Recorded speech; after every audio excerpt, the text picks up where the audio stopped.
आज मैं फिर से आपके सामने एक राजस्थान चुनाव से संबंधित एक अपडेट लेके आया हूँ। जो पंचायती राज और निकाय चुनाव में जो देरी हो रही है, उससे संबंधित एक नई अपडेट निकल के आ रही है। राजस्थान में हाई कोर्ट की डेडलाइन और राजस्थान की भूमिका क्या चल रही है और राजस्थान में 31 जुलाई तक पंचायती राज चुनाव होने की कितनी संभावना है, ये इस वीडियो में आपको बताऊँगा। क्या विभाग एक दूसरे को सिर्फ चिट्ठियाँ लिखते रहेंगे या इस बार हाई कोर्ट का जो फैसला है 31 जुलाई, वो उस पे बरकरार रहेगा ये फैसला, या उस तारीख तक चुनाव हो पाएंगे कि नहीं हो पाएंगे। इस खास रिपोर्ट में हम समझेंगे कि पिछले 1.5 साल से पंचायती राज चुनाव के आड़े क्या समस्या आ रही है। हाई कोर्ट ने दी डेडलाइन सर पर है, लेकिन चुनाव की तैयारियां धरातल पर कोई भी नहीं दिखाई दे रही है। दोस्तों, 31 जुलाई बहुत ही पास में है, लेकिन आप भी अपने क्षेत्र के आसपास ध्यान दीजिए। कोई भी चुनाव से संबंधित कोई भी चर्चा नहीं हो रही है, और इसको मैं आपको बताता हूँ कि चुनाव आयोग और सरकार के बीच खींचतान चल रहा है। जो अपना चुनाव करवाते हैं उसका आयोग है चुनाव आयोग, और सरकार के बीच में लगातार खींचतान चल रही है। राजस्थान में 1.5 साल से अटके पंचायती राज और निकाय चुनाव को लेकर राज्य निर्वाचन आयोग और सरकार के बीच जबरदस्त खींचतान मची हुई है। ये वन स्टेट वन इलेक्शन की जिद है, या फिर ओबीसी की जो कमीशन की अधूरी रिपोर्ट का बहाना है। सरकार ने चुनाव आयोग के पूरे 8 पन्नों को ठंडोबस्तों में डाल दिया है, और अब मामला कोर्ट की अवमानना याचिका तक पहुंच चुका है। इसके बाद मैं आपको बता देता हूं कि हाई कोर्ट का कड़ा रुख और आरक्षण का डाटा क्या है।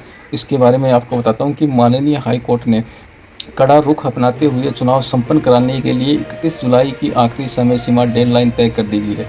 तारीख नज़दीक आने पर राज्य निर्वाचन आयोग ने पंचायती राज और स्वायत्त शासन विभाग को पत्र लिखकर चुनाव के लिए आरक्षण से जुड़ा सारा डाटा जल्द से जल्द उपलब्ध कराने के लिए कहा गया।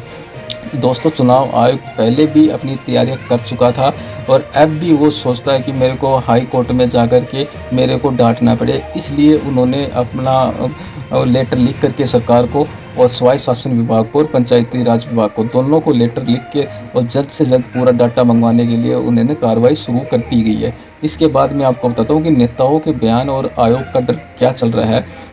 कि हाल ही में सरकार ने 3 दिग्गज मंत्रियों, कौन कौन से, जोगाराम पटेल, जब्बर सिंह खर्रा और राजवर्धन सिंह ने बयान दिया है कि सरकार चुनाव कराने के लिए पूरी तरह से तैयार है और बस चुनाव आयोग के दिशा निर्देशों का इंतजार कर रही है।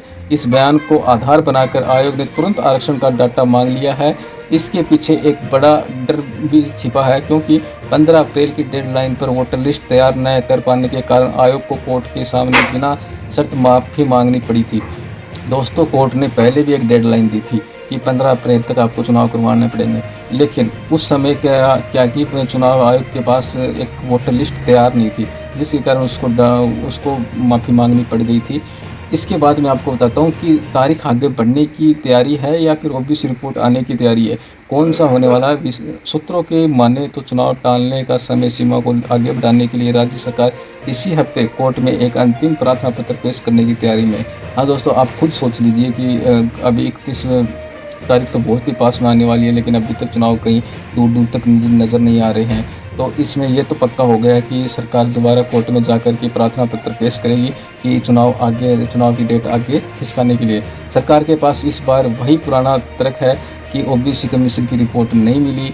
ठीक है, सरकार हाल ही में ओबीसी प्रतिनिधित्व आयोग का कार्यकाल बढ़ाकर सितंबर तक कर दिया गया। ओबीसी आयोग का जो कार्यकाल है वो भी लगातार सरकार बढ़ा रही है।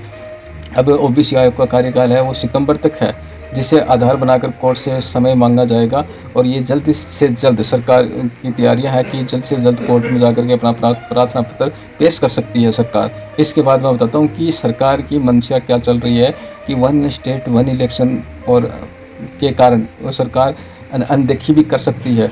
ये संभावना है। असली कहानी ये मानी जा रही है कि राज्य सरकार वन स्टेट वन इलेक्शन की नीति लागू करना चाहती है। इसी चाह में विभाग ने पिछले 7 महीनों में राज्य निर्वाचन आयोग द्वारा भेजे गए पत्रों को पूरी तरह से नज़रअंदाज कर दिया गया।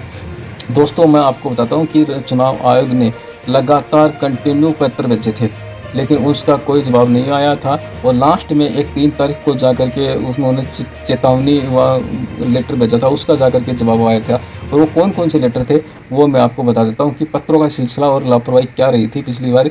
राज्य निर्वाचन आयोग ने निकायों के परिसीमन और स्थिति स्पष्ट करने के लिए, कौन सी परिसीमन और स्थिति को स्पष्ट करने के लिए दिसंबर 2025 से लेकर फरवरी 2026 तक लगातार चिट्ठियां लिखी। ठीक है, वो डेट कौन सी है? 19 दिसंबर, 24 दिसंबर, 6 जनवरी, 20 जनवरी, 27 जनवरी। हद तो तब हो गई, तब 3 जनवरी को चट्टे पत्थर के रूप में आयोग को अंतिम चेतावनी देनी पड़ी कि अगर 3 दिन में जवाब नहीं आया तो वह शेष 196 निकायों के लिए चुनाव प्रक्रिया शुरू कर देगा। इसके बाद मार्च में जाकर के महज 113 निकायों की स्थिति स्पष्ट हो चुकी हुई थी। ये था पत्रों का सिलसिला। उसके बाद मैं बताता हूँ, निष्कर्ष बता देता हूँ कि अब देखना दिलचस्प होगा कि क्या हाई कोर्ट सरकार को समय सीमा बढ़ाने की दलील को स्वीकार करेगा या फिर 31 जुलाई की डेडलाइन तहत चुनाव कराने का आदेश देता है। इस पूरे सियासी घटनाक्रम पर आपकी क्या राय है हमें कमेंट बॉक्स में ज़रूर बताना। और आप कौन से डिस्ट्रिक्ट से और कौन से गांव से ये वीडियो देख रहे हैं और आपके गांव में कौन सा विकास सबसे अधिक हुआ है और कौन सा विकास सबसे कम हुआ है और आने वाले भविष्य में कौन सा विकास होना चाहिए, वो भी मुझे कमेंट बॉक्स में ज़रूर बताएं। थैंक यू, धन्यवाद।